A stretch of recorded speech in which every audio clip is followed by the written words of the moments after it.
Beaucoup pensent que Dieu parle seulement à travers la Bible ou la prière. Alors oui, c'est vrai, mais il est bien plus créatif que ça. Voici 3 manières surprenantes que Dieu il peut utiliser pour te parler. La première, c'est par les circonstances inattendues.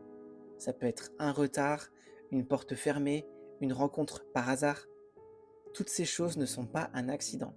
C'est Dieu qui utilise les événements de ta vie pour te rediriger, pour t'éviter un piège ou pour t'amener exactement là où tu dois être.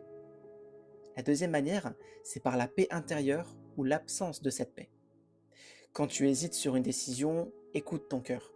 Si Dieu il l'approuve, il donne une paix profonde qui ne s'explique pas. Mais si tu sens un trouble persistant, c'est peut-être l'avertissement de Dieu pour toi. Il te dit, ne va pas dans cette direction. Et la dernière manière que Dieu utilise, c'est par la bouche des autres. Parfois, une phrase dite par un ami, un proche ou même une personne qui ne connaît pas Dieu peut être utilisée par lui pour te donner une réponse.